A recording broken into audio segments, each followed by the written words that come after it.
All right, we're rolling.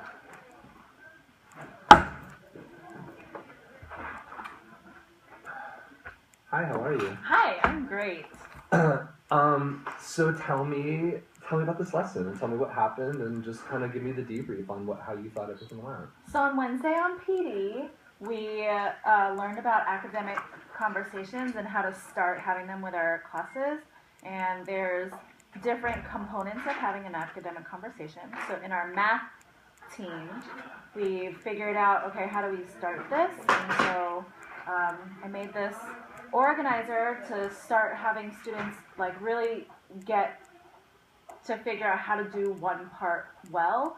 And then I'm thinking about like now that we've practiced the most basic part of having an academic conversation, I want to go to the next step and figure out how to do that too. Cool. So the lesson originally, I was just going to have them do like a linear tile patterns exercise or activity. So they were given different patterns and different representations. So they were to see or make the connections between different representations for linear relationships. So I thought since this activity is typically pretty short, I thought maybe I should do the academic conversation. So it's one thing, and I framed it for the students, it's one thing to like do all this stuff on paper, but it's another to actually really talk about it with someone else. And I thought talking about each of these steps and how they got, how they drew the figures or how they drew a table would be powerful. And so it was pretty cool. Yeah, even in the observation, I was like, you totally aligned. It was just like a perfect size and scope of project just for this and just for like getting them off the ground with just the elaboration and the clarification. Yeah, it seemed I was really excited about it because it was like short. It was something really small. And the conversations happened for like, I don't know, like 20 minutes or something. Yeah, about different parts, and I don't know, and students got to reflect. Oh, I haven't looked at those yet. But, yeah. Can you share out a little bit of just kind of the back and forth and were you surprised by anything that happened, and are you going to kind of capitalize on that, or were you just like, oh, this was whatever? I'm just curious like what your response was, even in the moment with kids, and then also in debriefing like with yourself after looking at the artifacts. Yep, so the graphic organizer, I provided some question starters, and then I wanted students to actually write out their question, ask the question, listen to their partner's response, and then write down what their partner's response was. I didn't know exactly if writing the question and writing their partner's response were needed or necessary, so I was a little hesitant about that, but it actually helps me capture like what they were asking. It's back to that whole annotation brain on the page type thing, right? Like there's the evidence there and you can see the evidence of kid thinking. Yeah, and I thought Cool. it was going to be a little bit cheesy, like can you elaborate on, but then I know. in the moment, and it was pretty cheesy, but it's like that's what my students needed to like really to figure out how to ask questions. So can you elaborate on how you drew figure 0? Like that's exactly what I wanted. So they got into the habit of practicing how to ask a question. So it's pretty cool. Yeah, like, you know how like when our kids like make fun of each other about, oh, you're using Spartan speech, or we use Spartan speech here. It's like they're making fun of it, but then also they're conscious of Spartan speech. I feel like that's how it kind of is. It feels really clunky to be like, use this sentence starter saying, can you elaborate on? Mm-hmm. And yet we have to teach that. That's where we are with our kids. Like we have to train them to have those conversations. Can you share a little bit of like something cool that happened or I think like maybe not just from this, but just from any other classes. Every single person be able to use these question starters, and no matter what the skill level was, or if they just copied off their partner of the original handout, like everybody engaged in some kind of conversation.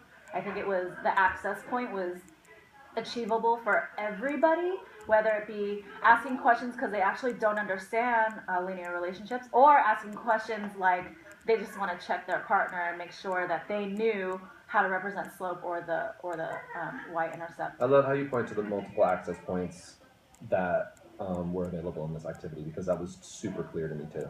Mm-hmm. I think there's always one class, but I think out of the 4 classes, there was one class I think it was my third or second period, where I think maybe I just missed the mark on like explaining it well, and so their questions weren't as good, or maybe the intent wasn't as clear. I'm sure, yeah, I still want to read through their reflections about it, but I don't know, there was something about their questioning where it's like, I don't know if they got the intent of asking questions. But I think like that's the beginning part of having a conversation, right? Can you listen to what the other person's saying, and can you listen to what they're saying and then process a question to ask and then listen for the response? I think at least for ninth graders, that's a really intense skill that you need to have, right? So I think this was easy enough for everybody to access. So yeah, and after having observed some of that, I was just like sitting here super thrilled, because like sometimes it's like it might have felt elementary to you or just like a basic first step, but to watch that happen and you made room for it in your class to occur, and it was just phenomenal, the energy that was happening just because of that was generated from everybody. So I just wanted to prop you for that.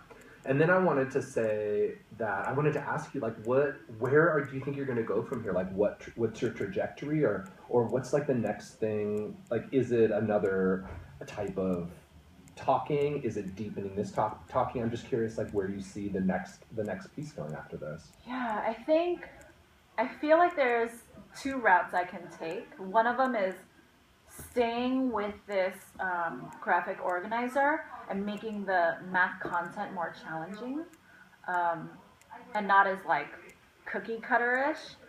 And so the questions could be their questions could be better because the content is more challenging. So I feel like that's one route. Another route that I could take is, similar like type of, I don't know, the math content work, like they do it first and then just moving on with the second, I don't know, thing. Just in Bloom's taxonomy of the next academic conversation. Yeah, so if they say, what numbers of tiles does it skip by? He said it goes up by 2. Okay, well, can you support that with evidence? Yeah. Cool, with examples. Yeah.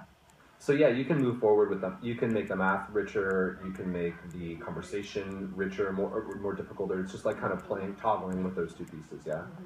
Cool.